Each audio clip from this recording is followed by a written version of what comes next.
we've got Plotter, and we've got Raymay Davinci. Let's talk about them. Hey everyone, it's Greg from Stationery Shenanigans, and if you're interested in the Plotter or the Raymay Davinci, I wanted to do a little comparison video, and this video was requested by some of my lovely subscribers and community members. Thank you so much for these suggestions, and I hope I can achieve in this video what you're looking for and maybe give you a little bit more information. Now, if you're interested in the Plotter system or the Raymay Davinci, I will link my previous videos here. I did separate videos because I purchased these at separate times. Originally, I had ordered the Raymay Davinci as kind of like a tryout if I would be interested in using a small binder, because the price is substantially cheaper than, committing to a plotter.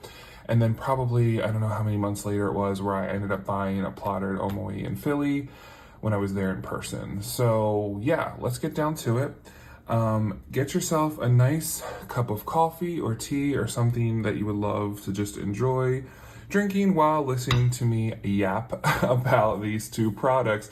And if you enjoy things like stationery, traveler's notebooks, journaling, fountain pens, going to different stationery stores, halls, all that fun stuff, please consider subscribing to my channel. Please consider liking the video. Please add your comment. I would love to hear from you, because my goal is to really help grow this channel, and eventually I would love to do something like have in-person meetups and do maybe like Zoom sessions and special lives and all that kind of stuff. Oh, that's what I forgot to mention. My channel kind of grew because we did Friday night live streams, which is very fun to be able to interact with everyone in real time, and those will be coming back. I'm not sure what the schedule is going to look like, but I'm really planning to get back into doing regular live streams because I like to hear from you all. So let's dive into these products. So probably first, I'm gonna take a look at the packaging and how these things will come to you. Pretty much, I guess, no matter where you buy them, this is what you'll see. So side by side, we have the Plotter box. This is for the Bible size. The cover here, as you can see, was $182. I have it in beige, Pueblo leather, 6-ring leather binder. It is a very nice and substantial box. You could certainly reuse this. It's kind of like a gift box with I guess this is the Plotter or Design Fill logo on it. Very nice. Definitely something you would keep. Yeah. And then the Davinci head came in this just, regular cardboard box. It's probably one that's not really meant to be saved, but I try to save packaging all the time. I just love to have the original packaging. Not only because it's a good way to store things, like for example, I have all the extra refills in both of these boxes. I don't store the binders in them. They're hanging on my little shelf over here. But I like it because if I ever want to remember something, I can look at the packaging. So if I wasn't sure which model this was, or sometimes even where I got it or how much it was. Sometimes I have some stationery items where I can't remember what refill it was, or what brand the actual pen is or something, or the specific color, for example, what the Japanese company might call that color.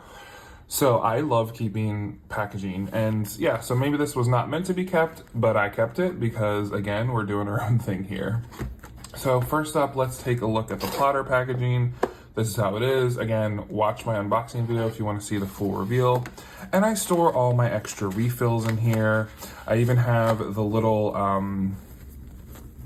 don't know what this is. Is this considered fabric case that the leather binder comes in? I save all these things because you never know. I actually also have saved the different inserts I bought because I have trouble with traveler's notebooks remembering which refills are which. So I want to remember that the project manager refill was 008. I got a pen holder with lifter. I got a regular lifter. I got a band with lifter. That way I know what numbers they are related to, because traveler's notebook, which is the same company, it's Design Fill does traveler's notebook and Plotter. So they kind of have the same nomenclature for how they name their products and stuff like that. So yeah, I like to hold on to those things. It does come in handy because if anyone remembers, I think during one live stream, I could not figure out which insert was in the traveler's notebook, if it was sketch paper, if it was watercolor paper, but we had the little tag in the back of the notebook and we were able to figure it out. So things like that, you know, never cease to amaze me. And then it comes with some information about the material in both Japanese and English. This is kind of like some precautions about it, some measurement stuff, the warranty information, which I never filled this out. Whoops, hopefully I don't need to use the warranty. And I just have all my other, you know, refills stored in here. I recently did post a video where I was using the plotter with all of these project managers, which is kind of like little subfolders, but decided to shift it to just be like an open-ended notebook. So it's truly just, as you can see now, it's just a little binder with notebook pages. There's no division because I was tired of trying to categorize what I was thinking at the time. And I also took off the band just because I was trying to simplify it and see how that works. So that's why it might look a little different. So I store all those things in here, it protects it, all that fun stuff. So I'll put that back. I do want to mention, when I was at Omoi in Philly, they do have these like plotter pamphlets. I don't know about you all, I love these kind of things because obviously you can use it for like ephemera, you know, Traveler's Times from Traveler's Company, like everyone loves those, and I always get one when I can. But I also just like how they explain like the craftsmanship behind the product, behind the paper. I always love seeing like pictures of the factory and things like that. It makes you feel more connected to a product, which is one thing I want to say about plotter.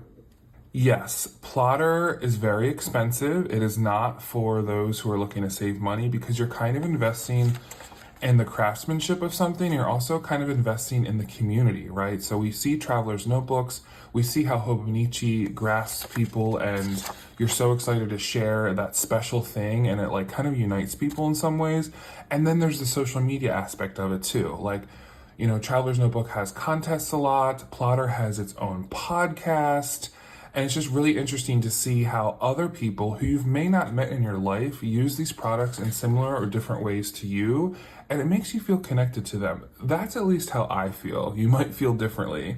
But sometimes when I'm flipping through and I see someone getting a Traveler's Notebook for the very first time and I'm watching their unboxing video, it just makes me so happy because I think about the first time I got mine, and I'm happy to see the excitement that that person has. So that is one thing that I think Plotter, and honestly Design Fill Company, does very well in general. They know what they're doing, at least from a marketing perspective.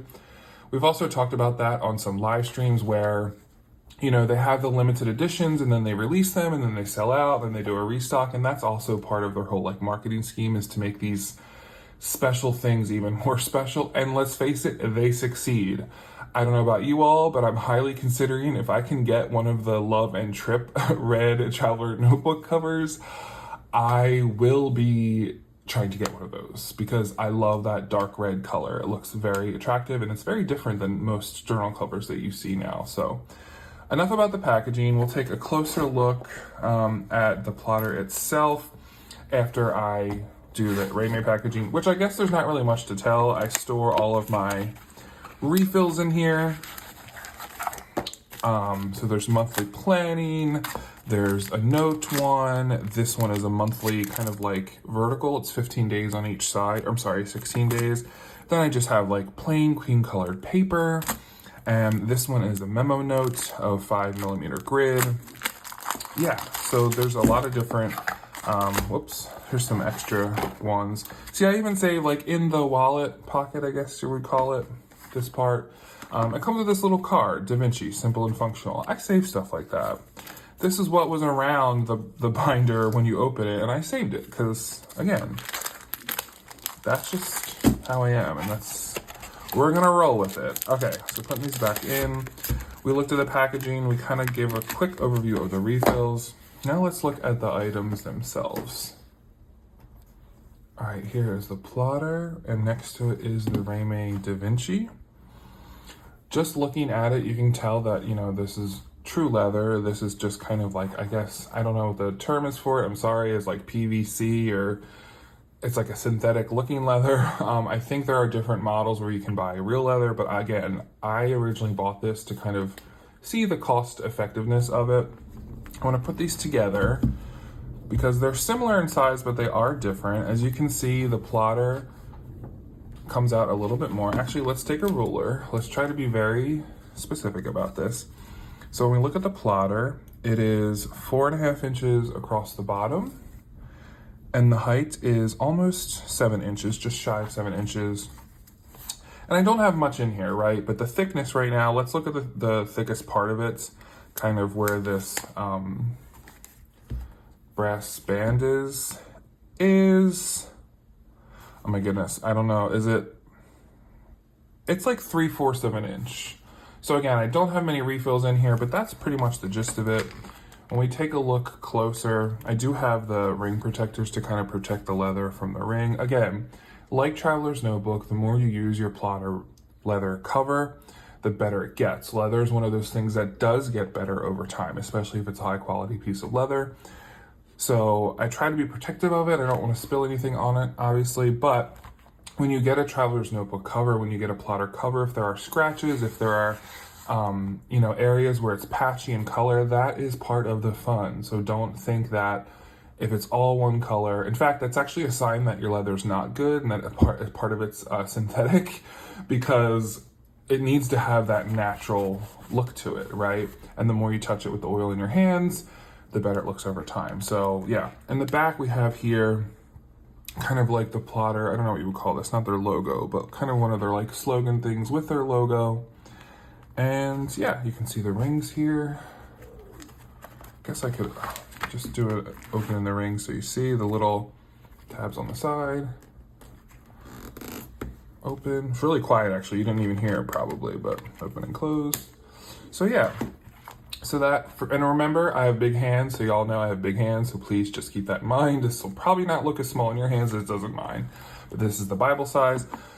Now, you'll notice when you open, and I'm using all plotter refills in here, you will notice there is a substantial amount of space between the edge of the leather notebook binder cover and where the page starts.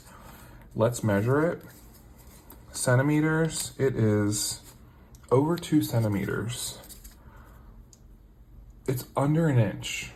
I feel like that's substantial, and I'm going to talk about it more in a second. But on both sides, you have about an inch of leather space. Now, could you buy different types of refills so you don't have that space? You probably can. Would you like to have that space? Because maybe when you're writing with your hand, you want to be able to go to the edge of the page with your hand still being on the leather, almost to the very end. Maybe if you're left-handed, it affects you differently. I'm not sure, but that is a substantial difference. And I just want to make sure I mention that in this video. So now let's go ahead and take a look at the Raymay Davinci in comparison. Okay, so now we have our Raymay Davinci.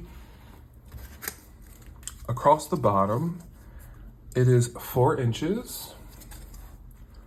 The height is exactly 7 inches, so 4 by 7. Again, measuring it against my hand size, don't judge. When you open it up, there's one major thing you'll notice. It does not lay flat like the plotter does. And if I recall, when I remember listening to the podcast, which is very interesting, they talked about the design of this and why it's significant for it to lay flat. So this doesn't have that pure lay flat functionality. You kind of have to work with it a little bit, give it a little bit to push it down, but it's not that bad. So you can see now, it does kind of lay flat, just not 100%. So we open it here. It does have a vertical pocket here and then 2 kind of card pockets, which I like. I'm a fan of that.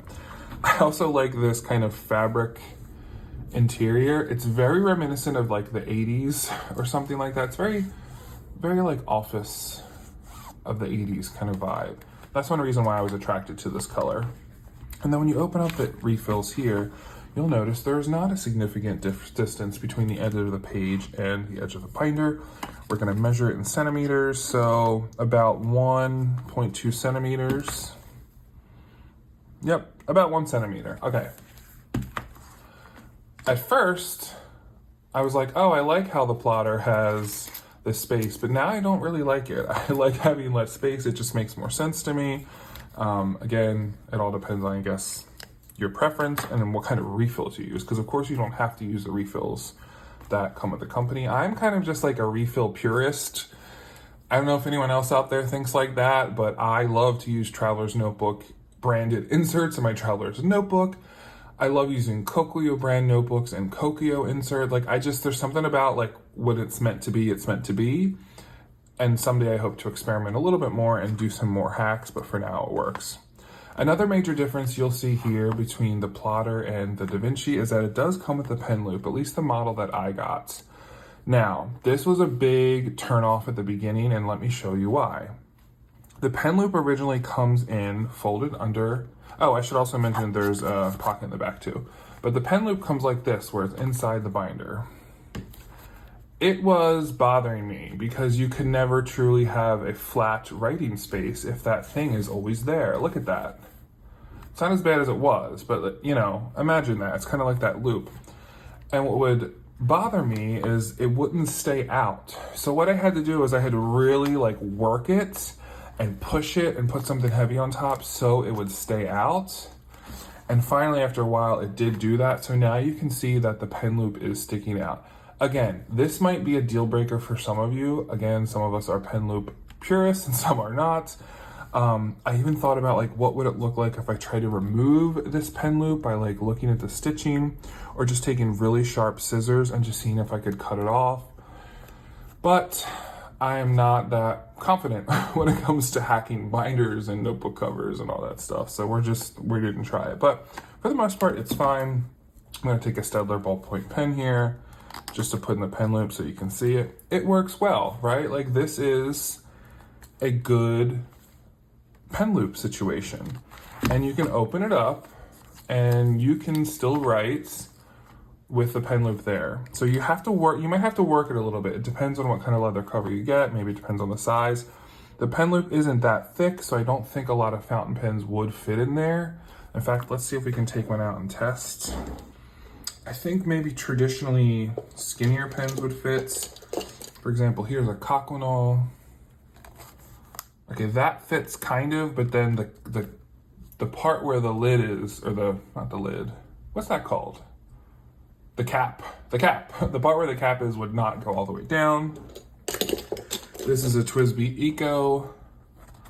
Again, it can barely get in there. This is a random fountain pen I bought in Lithuania or somewhere. So that does kind of fit. It gets a little bit tight. So you get the idea. So just think about that for those clip purists, or no, those pen loop purists out there. I don't know why I keep saying that, sorry. So yeah. So when we look at these systems, there's another thing I want to mention, and it's the refills. I'm going to try to insert the footage here, but I love the amount of refills that Raymay Davinci has. There are tons of different refills. There's even pink color paper. They are not expensive. Of course, they come in the different sizes. I had purchased this from Stationery, so you'll see here there's a lot of different inserts. Now, Plotter has a number of inserts as well, but I think because they're coming from more of like a design and minimalist perspective and like the creativity perspective, they keep their refills to a minimum. There aren't that many to choose from. So again, if that's something you're interested in, of course, you can still buy a plotter and then use the Raymay refills in there because look at the ring comparison. They are the same rings. No, not the metal, obviously, but the same size of rings.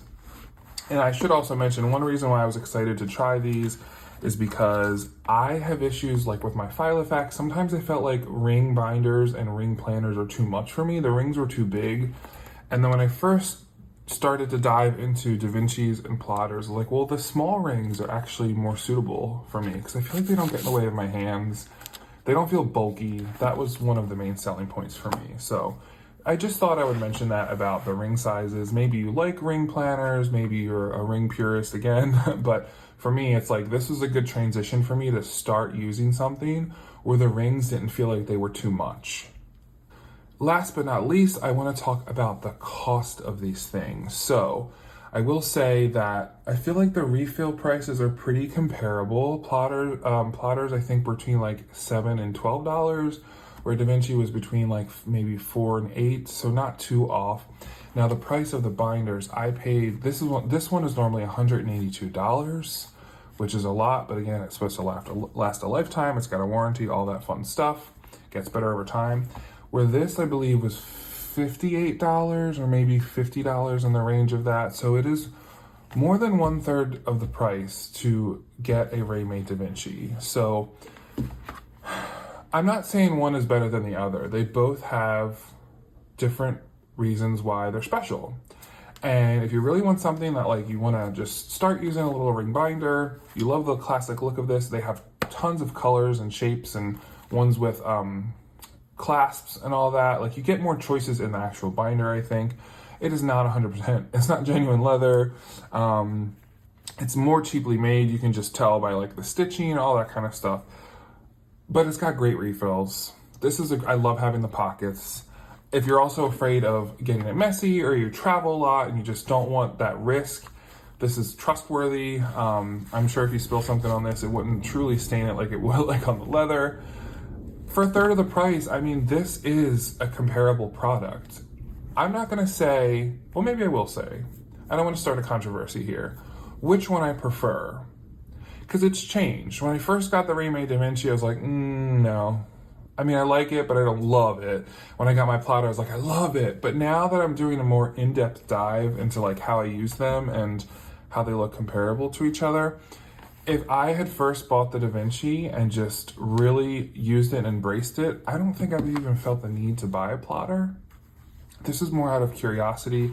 Plus, when I held this in the store at Omoi, plus when I held this in the store, it just felt right at the time. I felt like I needed this, I needed to try it. But I really do love the Davinci, and I hate to say it, but I might buy another one or something. Like I might play around on Yuseka's website. I would love to try a bigger ring binder, maybe in like a A5 size. And I don't know if I'm willing to spend the money on like a plotter A5 right now, but there's just something about it. So again, just giving you like a visual comparison here. If you were thinking about it, get whichever one speaks to you the most. They have, you know, like I said, they have good and bad in each of them. I just love them. I love this dark green color. I love this camel color. These are just very me. And again, we need to use what we have. We need to enjoy the station that we have. We need to use what works well for us. All that fun stuff. Because remember, we're trying to use our good stuff in the year 2025. Thank you so much for joining me in this video. If you do have specific questions or comments, please leave them down below and I'll do my best to find any information I can for you. Of course, you can read about the plotter specs on their website, and the same with the Raymay Davinci. Yuseka has a lot of information on their website under the products. I'll try to link some of the products here if you're interested in which one I got. And there was something else I wanted to say. Was there anything else about the footage I wanted to insert? Honestly, I'm sorry, I can't remember at this stage, but yeah, I hope you're all doing well, and I will see you next time. Take care.